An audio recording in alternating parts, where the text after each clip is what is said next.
If you can hear me, can you please put a 1 in the chat?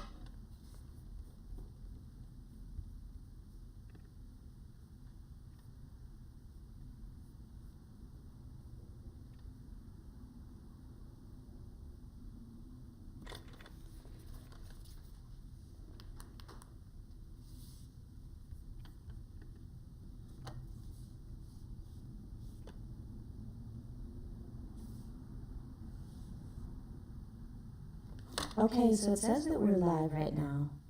So I am going to begin again with a non-denominational prayer and a meditation. If you can hear me, please put a 1 in the chat.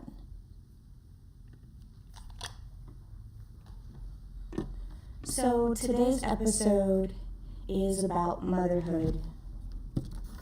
Yesterday we learned that we lost Marion Robinson, and her death hit me particularly hard. So I wanted to pay homage to her, and I also wanted to talk about what motherhood has meant in my life and how we watch mothers like Doria, Ragland, and Michelle Obama and their mother. Well, we haven't seen Doria's mom, but we've seen Doria mother her children or her child, and we've seen Michelle mother her children. And in Doria's mothering, Doria has taught us a lot of lessons. She doesn't necessarily take center stage. She does, however, her presence is visible, and we see her presence in the fact that Meghan is not concerned, Princess Duchess Meghan is not concerned or doesn't seem to be around the safety of her children.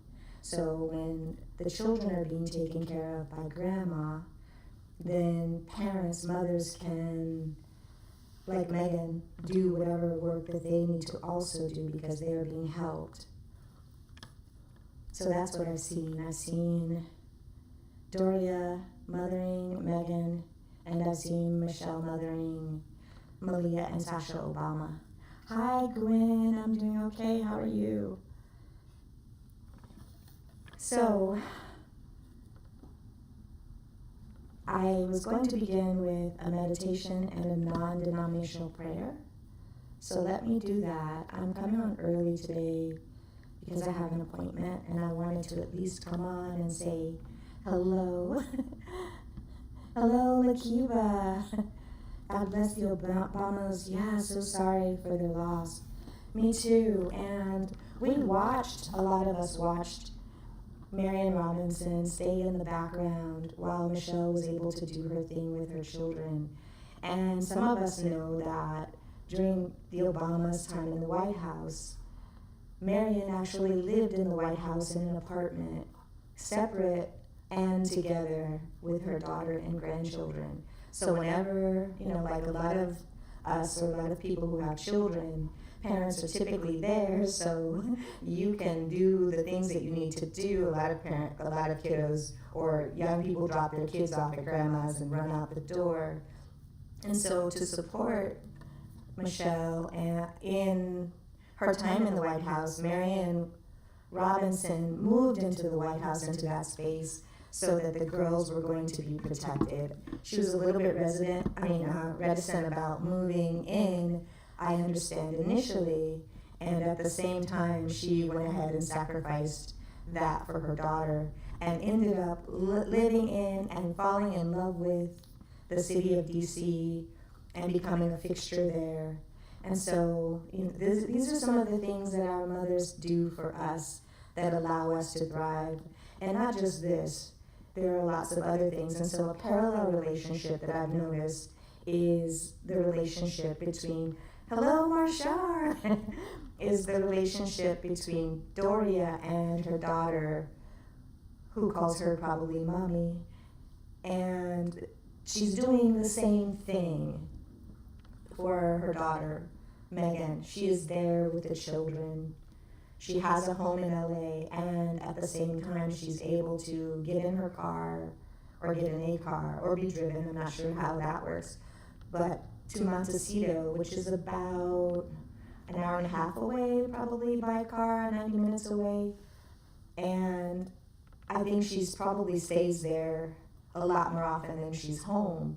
So we see Meghan being able to go on, to Nigeria, for example, and not look worried at all about who's taking care of her kiddos.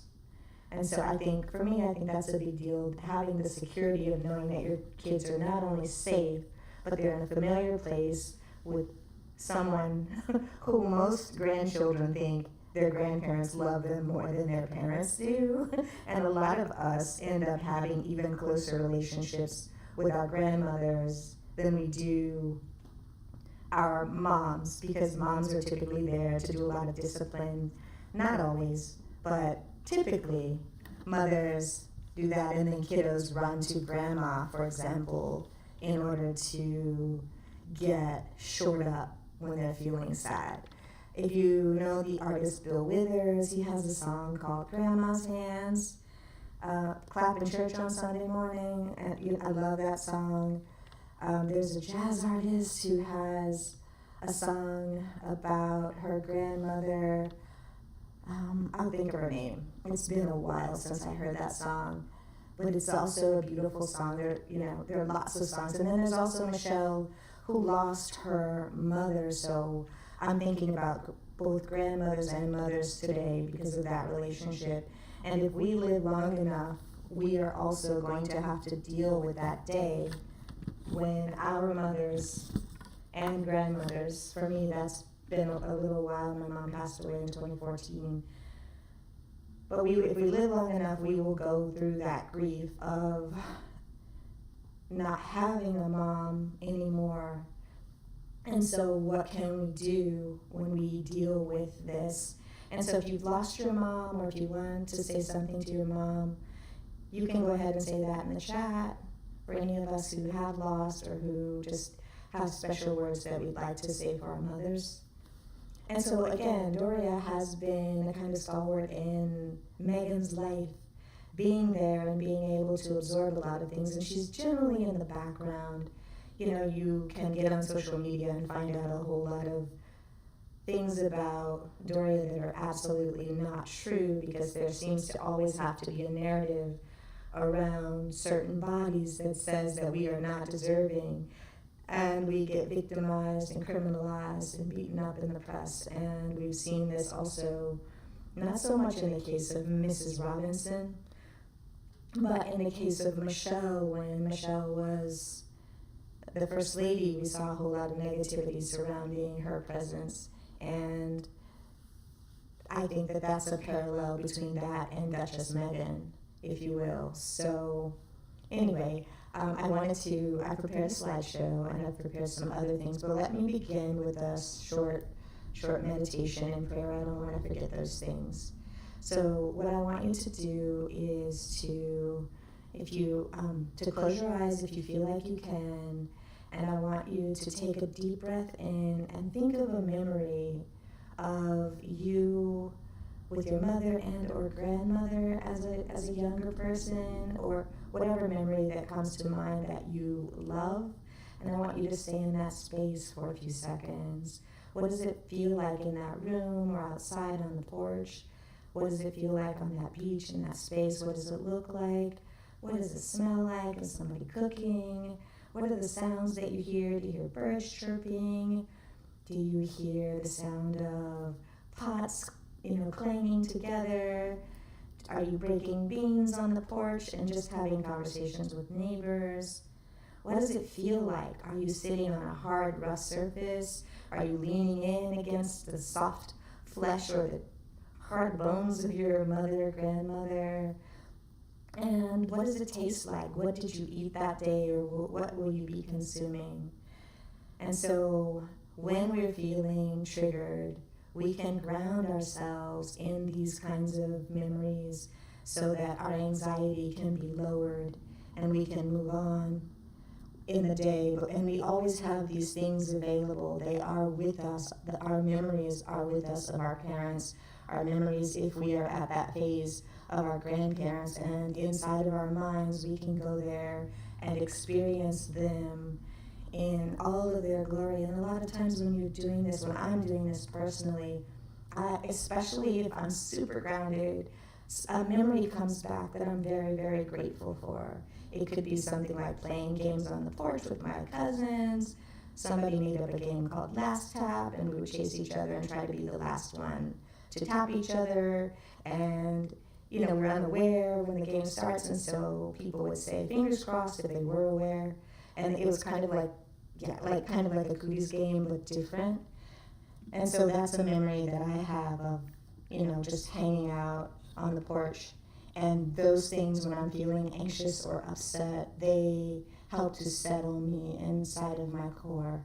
And so here's our prayer. Someone sent this prayer to me, and I just wanted to shout it out. And it says, God, thank you for promising me peace in every situation. Help me to continue to keep my mind on you and your promises, because I trust in you. I trust in your control. I know I don't have to be anxious about anything. Please remind me every day of this truth. Amen. Okay, so anyway, that's how we will begin. How are you guys feeling? Is everybody feeling okay today? I'm trying to see this chat. It's really strange today. I don't know what's happening. The last chat, let's see. Okay, so I wanted to begin with the Obamas and with Doria Ragland. We covered a bit about Meghan's ancestor who was in the Negro Leagues, and we talked about that and what that relationship looks like with respect to questions that often get asked about Meghan's identity and contribution and all of these things. It seems like we've been through a pretty horrific week. And so how do we come out of this week that's been pretty challenging in a way that is helpful? So I would say that I saw, and I'm going to bring this up just for a minute. I don't want to stay on the subject, but the First Lady of Nigeria, there was a statement that came out, and we saw how her words were weaponized, and a lot of us were in our feelings, and in general, whichever of the millions of sides that there were to be on, people were in their feelings, and we needed to have a kind of a relief. And so a lot of people, including myself, asked for a kind of statement to happen, and we got that, right? So where do we go from here? In my mind, we need to begin the process of rebuilding. And in that process of rebuilding, we need to have a new relationship around, or to shore up our relationship around trust. And perhaps we can assume good intentions, and at the same time, while we're assuming good intentions, we can simultaneously allow people to understand that even though we assume good intentions, that we still experienced a kind of hurt, right? So that's where I am with that right now. And I felt better when I saw the statement. It felt like a real kind of pushback against specifically the British/UK media, the BM, if you will, because we know they're always out here trolling, and we have the power to do a kind of trolling back, if you will. So I want to remind us of that power to troll back, and maybe trolling isn't the right word, but to push back against the negativity in the media. And again, pushing back takes a whole lot out of us often. When we're out here doing the most with our words, we experience that inside of our bodies. And at the same time, it's necessary. But we don't have to be doing it at all times. And when something like this happens, we are a lot of us, I am less able to do the work that is required of us in the Sussex Squad to push back against all these narratives, because when it feels like it's one of us that's directing something at us, then it's harder. It's like, wait a minute, what are the rules of this game? And so lots of people who are outside of the squad can obviously come in and say things, intentionally or not, and cause a kind of rift, and that rift allows for space to be opened up for the media to say what they need to say in a way that's going to tear down our Duchess. And that's something that we definitely don't want. We don't want to leave space for trolls to be able to cause harm, great harm, to our Duchess. And so that's the work of this space, is to help shore up squatties and to talk about our Duchess accomplishments, history, all of those things in a way that's respectful, and also to do the work of shoring ourselves up, because this work is hard. So, last week when we were deep in that stuff with the media in particular, we were, a lot of us, unable to get out there in those social media streets and clap back, if you will, with facts that we keep on hand 24/7. And so a lot of our voices weren't heard, and so probably a lot of those things got magnetized or magnified.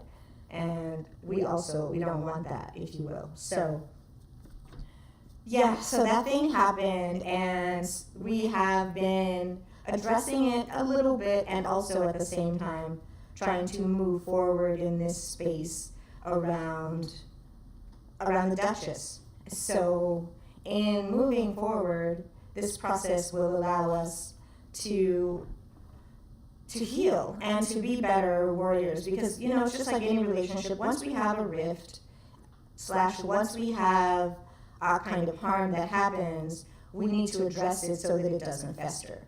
And I think some of the channels have been more successful than others, according to them, not according to me, is something that I've read, right?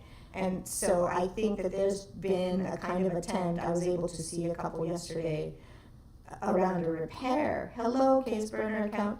So I've seen an attempt at a repair, and I think that is the process that we need to, if we want the squad to be strong, we need to be able to come together and listen as a squad, as a community, and say, yep, I'm giving you grace. I'm giving you grace. I understand that you were also in your feelings and you didn't maybe handle it as best, in the way that I would have wanted to handle it, is something that we can say to each other. And I'm sure I made mistakes. I was in my feelings too. Marshall says, Princess Meghan will always be protected from the Rangers and those who uses her name to clout chase. Tired of. The devil presents himself in many forms. That is so true. That is so true. The devil presents himself in many forms. And the devil definitely presented himself to me last week. And I was like, I was out of my purpose. I was out of my probably depth at trying to handle this. And at the same time, I was trying to roll with everybody, because I think we were all in that space where we were feeling hurt. And we were like, a lot of people were saying, no, don't care. And I think that we may be in a different space, but we're cautiously moving forward. We're trusting and verifying simultaneously. Not all of us, because we're not a monolith. And that's something else that was revealed to us too, right? We are warriors. That was revealed. And we will fight even each other. And I'm not saying that. I'm saying we will fight each other, because that's what happened, in a way to figure out and get clarity on what is happening. So there were boxing matches happening in the chat. I don't think anybody was really, really harmed. There was some emotional harm that went on. I was like, dang, some of the conversations that I heard, especially when I go back and listen, I'm like, wow, we were out here in these streets wilding. And so, but I think the wilding was an attempt to try and figure out who's safe, is this safe, and do I want to be in this space anymore? And so hopefully, as our feelings start to settle back in, that we figure out, yes, I want to be in this space, and I want to be in this space because I love you guys, and I want us to continue to grow. So I've seen people taking accountability and letting us know that they were also in their feelings and that they are not perfect. And I think that allows us to also be able to move forward. Because some of the conversations I heard, it was like Muhammad Ali versus Sonny Liston. What's my name kind of beat down was happening out here. And so again, we were able to begin to move forward. And I think for me, this moment with Marion Robinson passing away reminds me of my own mortality. It reminds me of the mortality of my other family members and friends, and how much love that I have for the squad and for people that I really care about. Because, we will all experience this personally and in our lives if we live long enough. Marshall says, in the best of families, there will be disagreements. That is so true, right? And so in the best of families, when I am in a relationship, whether it is, whatever kind of relationship it is, it, like how you go to war with me, if you try and dismantle my personhood completely, like if you come for me in ways that you know I'm particularly vulnerable, that makes it more challenging for me to trust you, right? If you're like, and your mama this, and your daddy this, and your blah, blah, blah, and your grandmama blah, you know, like if you just like know my secrets, at least a couple of them, or you know my traumas and you use those against me, then I know how I need to proceed with respect to safety. But if you come at me and you attack the argument, like this is the argument, these are the things that I experienced, this wasn't right, this is what this hurt me, and this and this and this, and you're breaking it down, and I'm like, you're not attacking me, but you're attacking whatever I did, the words I used, how I harmed you. You're using I statements, if you will. I felt this, I saw this, I heard this, versus, you know, like expletive, expletive, expletive, because we can do that too. We know, a lot of us know how to like break people down, if you will. And hopefully the older we get, we begin to, and older not meaning necessarily physically, but also mentally, the more mature we get, we attack the arguments. But we also still need some boxers out there, because some people just like, you cannot talk to. And so in that case, like, don't come for me. Joyce says, I personally didn't hear the First Lady say anything negative about Meghan. I think that some of her words were run together and also misinterpreted. Yeah, that's what the explanation was, Joyce Anderson. Thank you for the hearts. I have been hearing that. It is so interesting that we ran to our corners, right? There was, in my mind, there was some diaspora words like, oh, you're attacking all, you know, Nigerians. Oh, you're attacking the First Lady. You're attacking, and because things get misconstrued or things get lost in translation. When you're talking about texting, when you're talking about talking, and you're talking about people from different cultural backgrounds, then that makes a lot of sense, right? And so, and on another side, right, not just the other side, and on another side, people heard with those words juxtaposed and put adjacent, a lot of, including myself, I was like, wait a minute, like, what is Meghan coming to Africa? Like, all these things, not to just continue to rehash that, but at the same time, like, we felt what we felt too. And, you know, like, we understand when we're in a space with someone if we want to remain in that space because of how we are feeling by being in that space. So sometimes, like, we'll have a friend and a new friend, and we'll shade them with fun shade, and maybe they'll feel like, oh, ouch, like, I don't play like that, right? And so we have to learn how to work with people, our friends, in our new relationships in particular. So when somebody new who we don't love, who we don't necessarily know, says something, we don't give them the appropriate grace, and it's because we can't. Once we've experienced a trigger, then we need to go and try and figure out how to take care of ourselves first, and then perhaps have a coming together so that we can figure out how we're going to resolve this thing, right? So I think when a lot of us heard the words, we were like, ooh, because if she was from the U.S. and she was speaking, you know, whatever version, if she was from wherever we are from, not just the U.S., but if she was from wherever we're from, and I'm from the U.S., so when you use words like that next to each other, why are you using my name in that sentence, if you will, right, is what's coming up also. And so I think that for a lot of us, it was like, uh-oh, why are you using her name like that? Like, why are you saying her name in, you know, next to that other person or that other thing, and it just didn't feel right. And so then there was an attacking of each other. It's like, oh, you want to play that game? Then I can play. Let's play, right? If you want to go there, I can, like Kendrick said, if you want to go there, I'll take it further. And so it was like, oh no, she said what she said, and I am feeling this. And I think that when there was no clarification for a while, people were allowed to sit within their own grief, within their own trauma, and experience that. And as a result of that, they were like sticking to whatever they thought, and the thing was getting even more lodged into our psyches because we had no explanation. And people were like, okay, so it's like that. So it became a kind of us versus you for some people. Marshall says gaslighting comes from most politicians, if not all. That is so true. That is so true, right?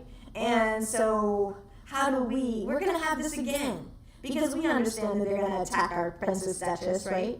We understand also, though, simultaneously, that the four kings came together to say, we are doing this thing we're making her, she is a princess already, and we're acknowledging that, all of us.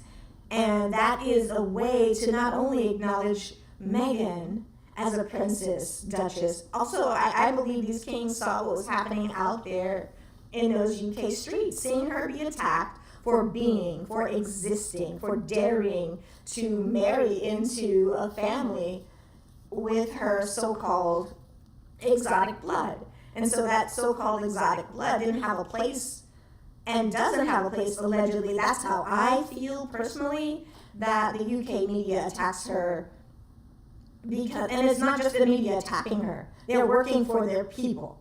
So it's not just a whole bunch of people out here that are individually deciding to attack Meghan necessarily. They understand that this is what their audience wants. This is what the people, allegedly, of a nation want. When we are attacking her in the media, and there's no pushback from the UK royal family, then we understand that it's allegedly being sanctioned.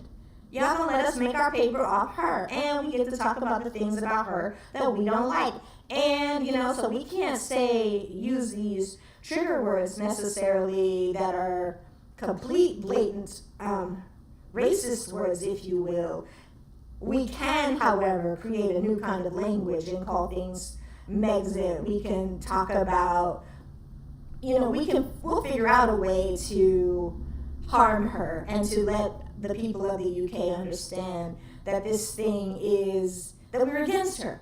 And you will buy the newspapers, and you will read the blogs, you will go on the blogs, and you will participate in it, and you will drive traffic, because we understand that this is what you want. And so with an understanding that this is what you want, and how does that come? That comes in the form of these sites getting millions and millions of views. You can look at somebody can create a really ridiculous narrative, right?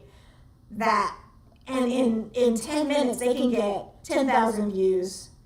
Tandy, hello. Yeah, so is it vibrating? So this microphone it's not doing what it should be doing. This is, okay, so let me see if I can turn down is that better? I think I had it on reverb. Does that sound better? Let me know if it sounds better. Yeah, Marsha, it's wrong to use people in one country in comparison to another worldwide. Folks I can't see the rest of that yet. It's not letting me see the rest. I'm sure it'll come up. But yeah, so it's wrong to use people. And we see that they are literally, and I'm going to go out here on a limb and say this. As a descendant of enslaved people, we understand what it's like for people's bodies to be commodified, right? Because we've existed in this space for about 500 years. And even people in the diaspora, and even if you moved from the UK, from wherever you are, and this has happened in lots of communities, but in the African descended populace, we understand that what it means for our bodies to be commodified. If we can get this much labor out of you, we can make this much money off of you. And to me, there's no difference between what they're doing to Duchess Meghan and what they've done for generations, what people have done for generations around. They're commodifying her body. She is a product to be used and to be discarded, maybe discarded when there's no other use that is possible for her, allegedly. This is what I see. How much money can we make off? What's the most sensational headline I can use? And how can I also continue with these negative stereotypes and to expand these stereotypes around skin so that, because this is what the people who read the blogs want to hear. They want to hear exotifying, they want to hear othering, and they don't expect a pushback. And so when we are in our feelings, and we have been in our feelings, then we go to our corners and we try and heal. And I think that that's one thing that has happened. What do we do next time, though, guys? What is our plan for dealing with that? Let's see, Marsha said, worldwide folks want to vilify America and their generalizations. It's also wrong and shouldn't be done. My chat is really weird today. Like, for whatever reason, I can only see partial chat. So, yeah, all it does is cause, and I can't see anymore yet. So it causes division, it causes angst, it causes so many things. And we are the Sussex Squad. We understand that we love and we want to protect Princess Duchess Meghan. And so that's why we're here. So, guys, please subscribe if you haven't subscribed. I just want to say that. I forget to ask you to like. If you like, please like, subscribe, all of those things. So we go to our corners and we deal with our trauma.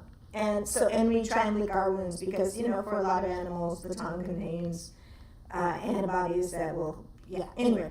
So we do that. And so now we are where we are. I think most of us are feeling a lot more grounded. I think specifically after having a kind of clarification, we're feeling a lot more grounded. And so in our grounding, how do we move forward? And I think this is what we're doing. And so when we see something like this that has happened with Marion Robinson, we see that she's passed away. She's been a kind of silent matriarch in the culture. And a lot of us revere her.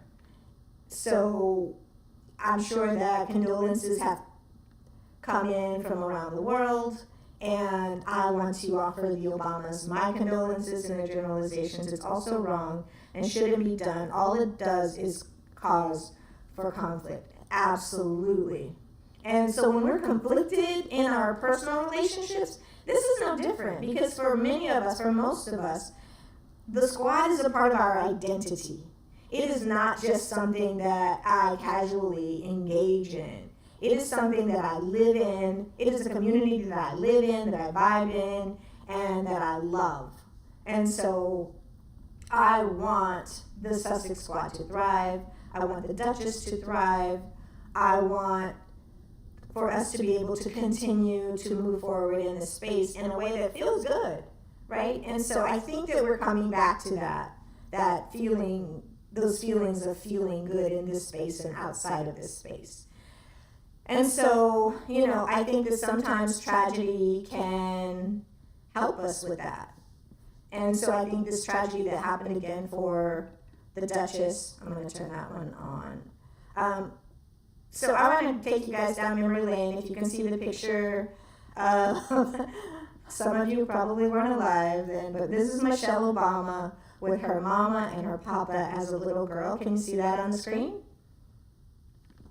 So Marion Robinson is very young. You can see Michelle is an older woman that looks so much like her mom. And you can see she loves both of her parents. She's clearly a daddy's girl. Michelle always talked about her brother being her mom's favorite. No matter what she did, she could. It was in a funny way, clearly. Like, it doesn't matter what I do. He's always going to be mom's favorite. And so I see the parents existing in a kind of plane like this, right? When something that is said is hurtful, opens old wounds, Ingrid says, there will be, I just don't understand what's happening with chat today. I'm going to try and move it, but it's not allowing me. There will be, that's all I can see for now. So, when there's something that happens and opens old wounds, we have to recover. Do you guys feel, can you put a 1 in the chat if you feel more recovered since last week? I know I don't even want to make it biased, but if you feel more recovered since last week, if you have a different or understanding, or if you put a 2 in the chat, if you feel almost the same, that there's a kind of, you're still experiencing it almost at the same level, can you let us know? And so, so when I think about family, I think about Michelle Obama today. I think about Michelle's mom, and I think about the life story, the lives that we individually lead are going to tell our story going forward for us, whether we're here or not, right? And so the media attempts to tell Meghan's story all the time, and they get it wrong, I think, intentionally. So I'm seeing Marshawn, something that is said and it's hurtful, opens up old wounds, there will be pushback. I'm so glad, yes, we are all pushing back. Hopefully now we're in a position where we're better able to push back against all the negativity. And that process, the pushing back is already hard, right?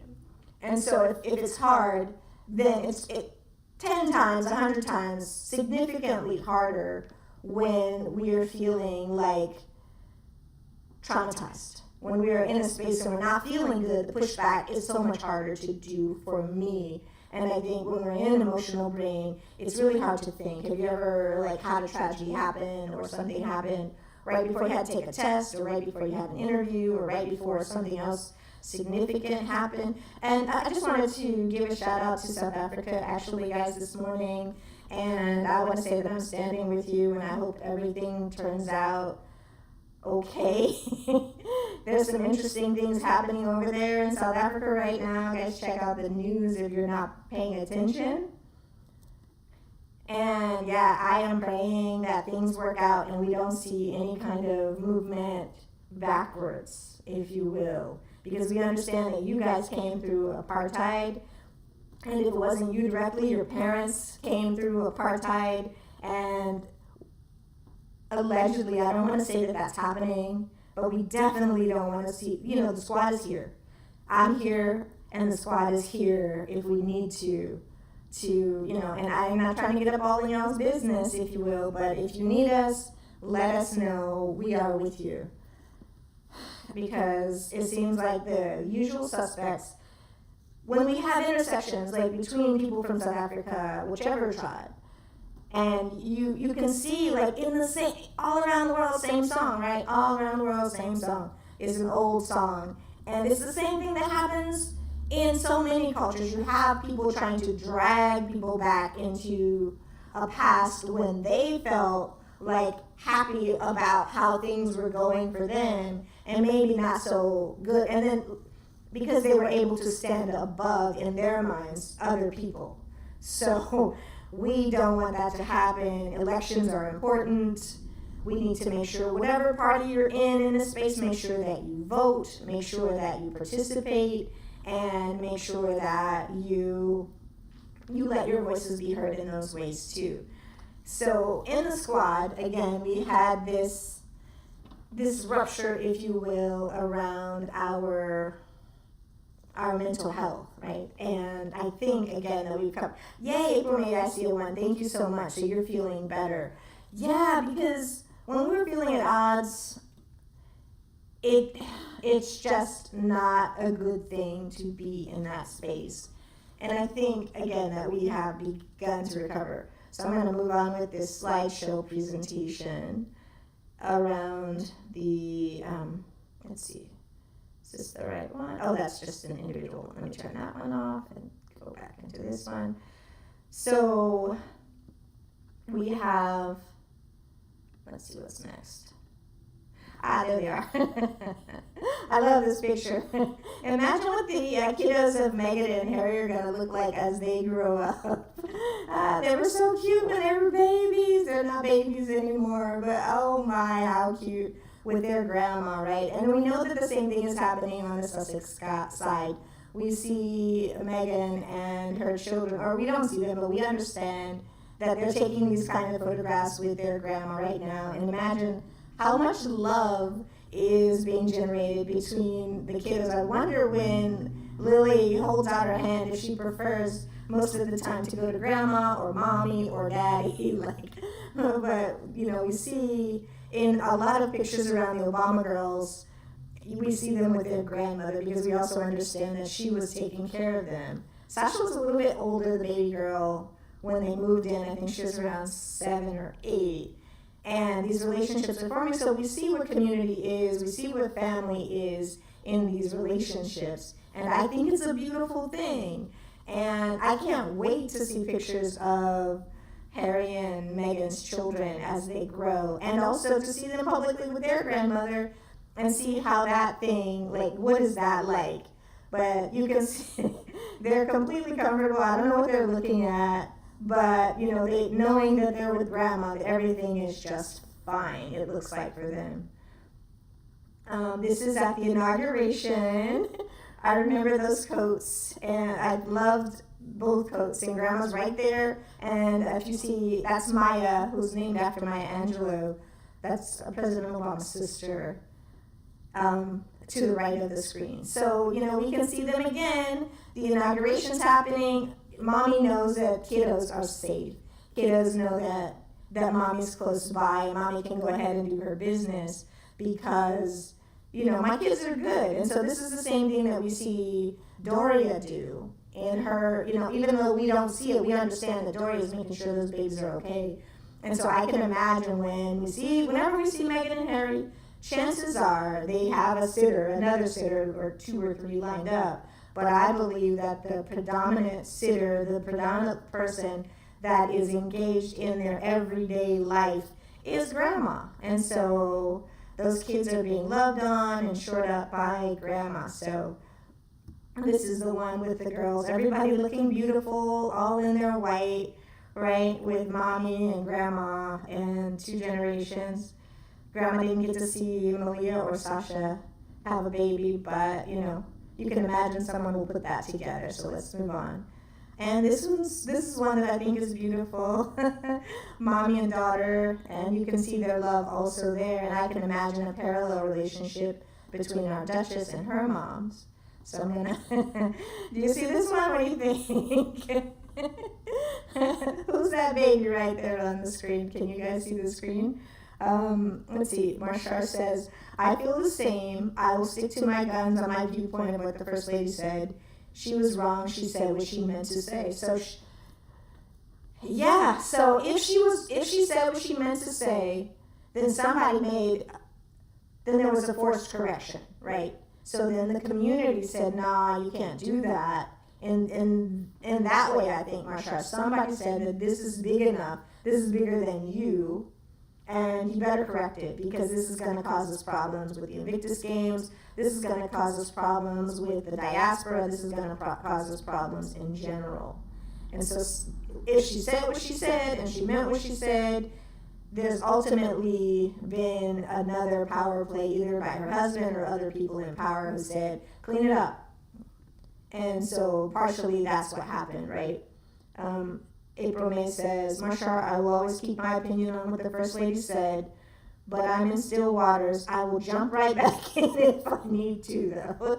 So April May, you're feeling a little bit better about the situation, and you're feeling like you will jump back in if you have to. Like, if you take it there, I'll take it further. Is that what we're on right now? That's what it sounds like. It sounds like you're a Kendrick Lamar fan. If you take it there, I'll take it further. So, yeah, I mean, personally, I'll say my own bias. I'm feeling better.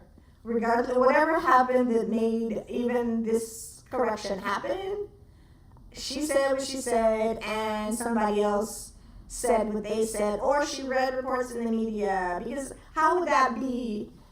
If you look at it two different ways, right? How would it be if you said what you said, and then you get a certain kind of pushback against your own community, against your own people, like, right, I said what I said, I thought I was going to be able to stand on it, but my own people are turning on me as a result of saying this thing, right? It looks like diaspora wars, and if the president, your husband, says clean it up, or if the kings contact the president, what must that feel like? Like, dude, we ain't got you in this next election, like, dude, you're messing things up for us around the world. You're not insulated. We're not an insular place. You have to understand that when you put this woman's name out there and use any kind of words, people are going to be listening and watching for that thing. And April May says, look at that cute little face. Yeah, she was cute. Look how Doria is looking at her baby. Look how, and I don't know who's taking the picture. It could be Aunt Lily, though, right? Aunt Lily might be the one with the camera taking the picture. And so, but whatever we see that baby is not afraid, that baby is happy, that baby is loved, and I see that the baby's adored, that Princess Duchess Meghan, she's protected too. Look, her mom has got her all decked out in that little hat, that little jacket, that little shirt.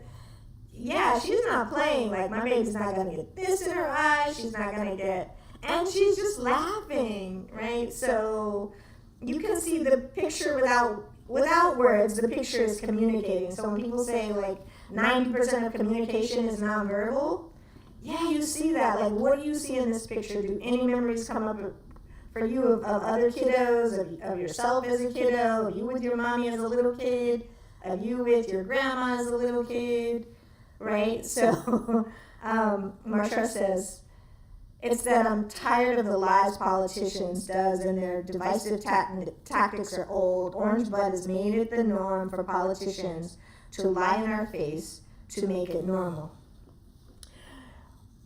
What was that thing that we heard for a long time? It was in the press. Oh my, Kellyanne Conway used to say it all the time. Oh, fake news.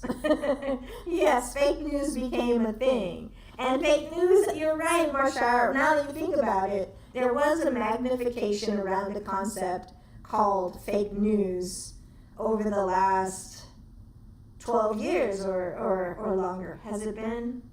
Let's see, he was almost, oh my goodness. So we only went through, it's not been 12 years. Oh, no, it hasn't. It has been he was only president for 1 term. I just gave him 2. But in the run-up to the election, we had, and this is what gets me upset, is when I see the whole birtherism thing with respect to Meghan, right? With respect to our Princess Duchess Meghan, the whole, like, show me your DNA. Like, really? You think, like, because we watched President Obama have to show his papers. And I was like, don't show them your papers. Do not. I have a whole team of people in Hawaii doing this research, and what they found is astounding. It's startling. I remember, like, going through that and just being so upset. Like, has anybody else been asked for their papers? And then after he showed the birth certificate, it is, what about your transcripts? Did you go to Columbia?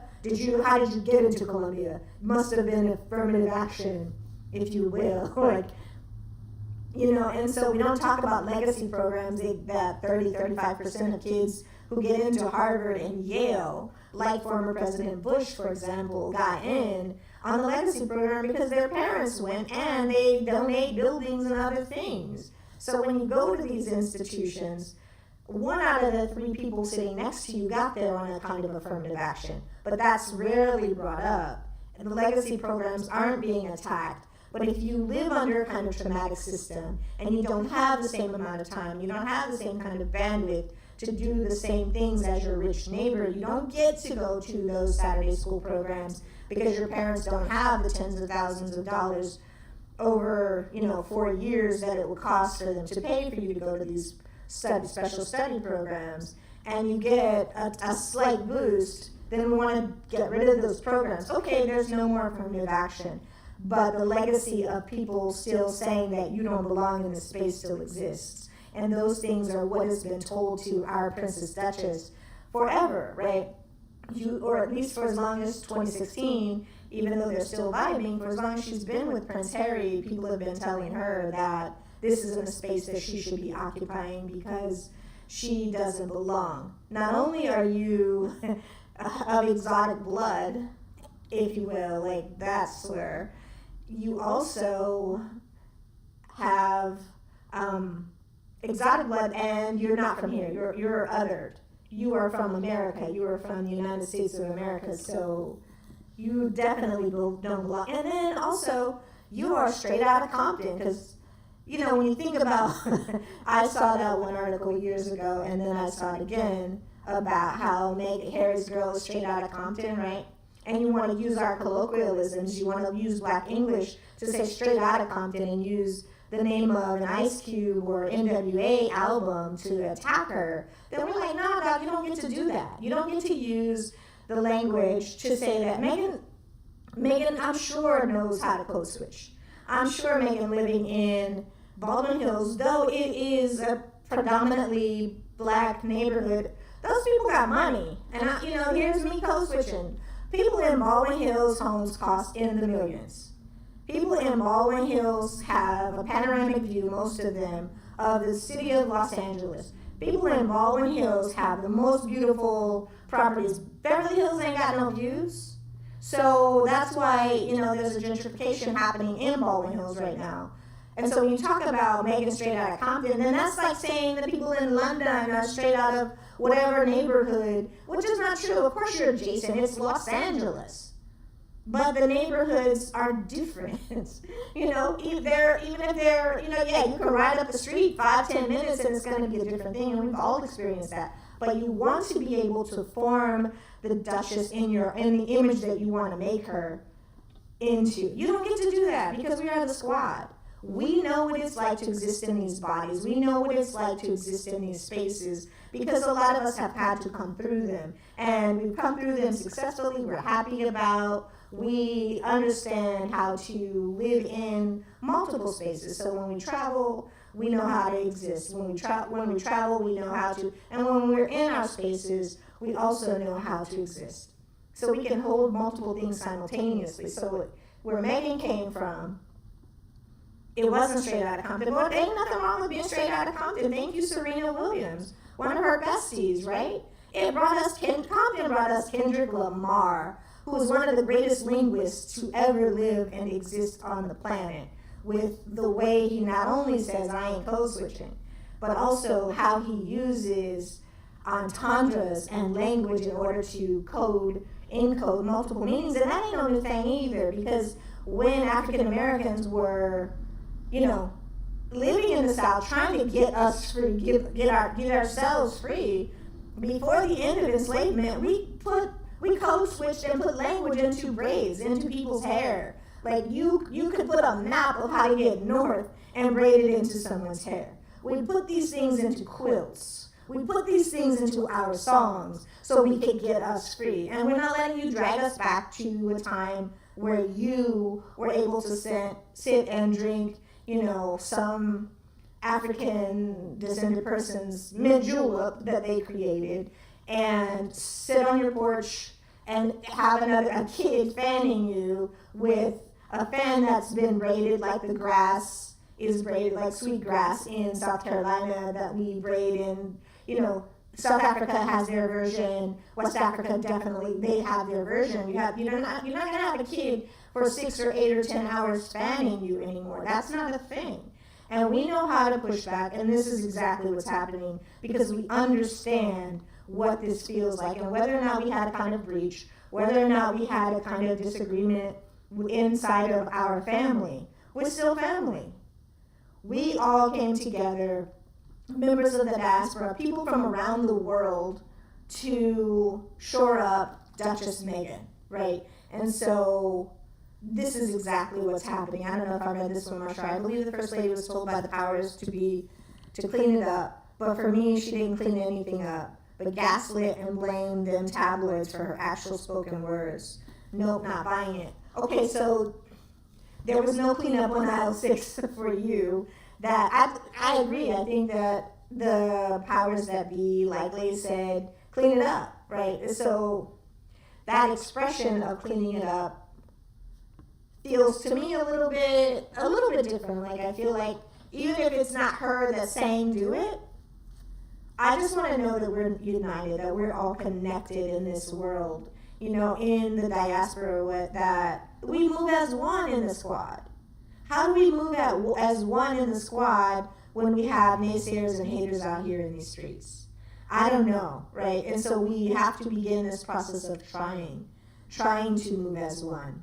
And I think that's in large part, that's what I think we've been trying to do, to have a kind of correction in course, to have an understanding that things can get lost in translation, and they did in this case. And the fact that things got lost in translation, to be able to to move forward and continue to say, hey, we're calling this out, we're calling that out. Tabloids don't get to say, tabloids don't get to hold us. And so even with her having a correction to the tabloids, that felt like a kind of pushback. And she had to say, like, when she says this to the tabloids, we understand that if it happens again, it was actually meant. But I'm not going to be fodder for you anymore, whether you thought that we had a kind of agreement. This thing is not going to stand.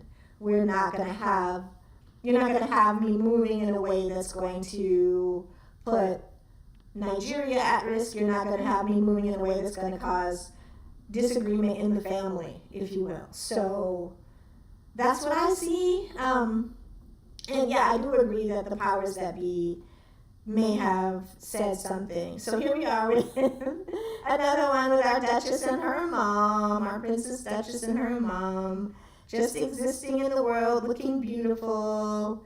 And yeah, so when we have this when we see Meghan with her mommy, I just, the fact that her mom was with her so often.